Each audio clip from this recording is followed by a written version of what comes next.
नमस्कार। रुक करते हैं आज की मुख्य खबरों का।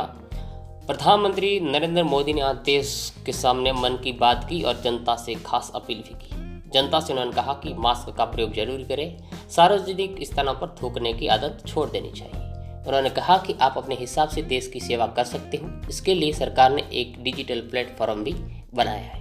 उन्होंने कहा कि हमें अति आत्मविश्वास में नहीं फंसना है कि ये बीमारी सिर्फ शहरों में है, गांव या हमारी गली में इसकी पहुंच नहीं है। सावधानी हटी, दुर्घटना घटी।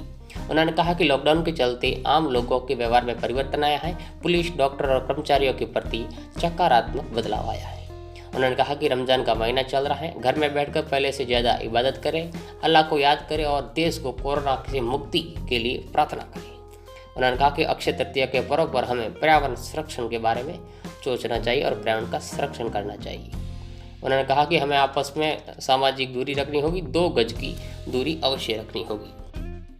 राजस्थान के मुख्यमंत्री अशोक गहलोत ने कहा कि भारत में टेस्टिंग की गति धीमी है। हम चाहते थे कि रैपिड टेस्ट से बढ़ाया जाए, लेकिन दुर्भाग्य से वो स्थिति नहीं रही। रैपिड टेस्ट की गुणवत्ता को लेकर उन्होंने कहा कि केंद्र सरकार की लापरवाही रही। हमने पहले से ही अवगत करा दिया था कि अन्य देशों से स्टडी करके इसके बारे में निर्णय लिया जाए। उन्होंने पीएम से मांग करते हुए कहा है कि 3 मई के बाद क्या स्थिति रहेगी, इसे लेकर हमें अभी तैयारी करने की जरूरत है। अशोक गहलोत ने कहा कि आर्थिक मोर्चे पर प्रधानमंत्री को स्थिति स्पष्ट करनी चाहिए। लॉकडाउन को लेकर आगे की तैयारी भी हमें करने की जरूरत है। आपको बता दें कि इससे पहले अशोक गहलोत प्रधानमंत्री से राज्यों के लिए एक विशेष पैकेज की मांग कर चुके हैं, लेकिन उस पर अभी कोई अमल नहीं किया गया है। महाराष्ट्र के मुख्यमंत्री उद्धव ठाकरे ने कहा कि महाराष्ट्र में जो कोरोना के मरीज आ रहे हैं उसमें से 80% लोग ऐसे हैं जिनके लक्षण नहीं मिल रहे हैं, लेकिन वो कोरोना पॉजिटिव है। हमें उन लोगों को कैसे बचाया जाए इसके बारे में सोचना चाहिए। उन्होंने लोगों से अपील की है कि किसी भी प्रकार का अगर लक्षण दिखे तो तुरंत जांच करवाएं। और लॉकडाउन के बारे में चर्चा करते हुए उन्होंने कहा कि 30 तारीख के बाद इस पर निर्णय लिया जाएगा। लॉकडाउन बढ़ाना है या फिर नहीं बढ़ाना है, क्या छूट देनी है, इसके बारे में 30 तारीख के बाद ही सोचा जाएगा। दिल्ली के मुख्यमंत्री अरविंद केजरीवाल ने कहा कि केंद्र सरकार ने कुछ तरह की दुकानें खोलने का फैसला किया है, हम उसे दिल्ली में भी लागू करेंगे। कुछ जरूरी दुकानें, दवाई की दुकानें, किराने की दुकानें, सब्जी फल वगैरह की दुकानें खोलने की इजाज़त होगी।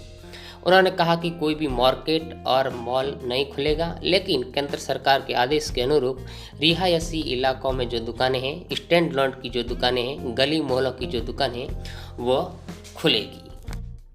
देश में चल रहे लॉकडाउन के बीच विदेशों में फंसे भारतीयों को वापस लाने के लिए विदेश मंत्रालय इस योजना पर कार्य कर रहा है। सूत्रों के मुताबिक विभिन्न देशों से संपर्क करके उन्हें लॉकडाउन के बाद ही वापस लाया जाएगा, मतलब 3 मई के बाद इसके बारे में सोचा जाएगा।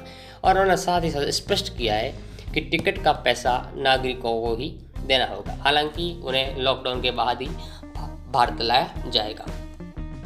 देश में कोरोना मरीजों की संख्या की अपडेट देखें तो आज 5 बजे की आंकड़े, जिसमें कुल मरीज 26,917 हैं और इसमें एक्टिव है वो 20,177 है। 5,914 लोग ठीक हो चुके हैं और 826 लोगों की डेथ हो चुकी है। अंतिम यही खबर है कि कल प्रधानमंत्री मुख्यमंत्रियों से वीडियो कॉन्फ्रेंस के जरिए बातचीत करेंगे। हालांकि इसमें 9 राज्यों के मुख्यमंत्रियों के शामिल होने की उम्मीद है। कुछ खास मुद्दों पर चर्चा की जाएगी, लॉकडाउन है या फिर कुछ रियायतें या फिर छूट देने की बात होगी, उस पर भी चर्चा की जाएगी। Thank you for watching my video. Please subscribe my channel.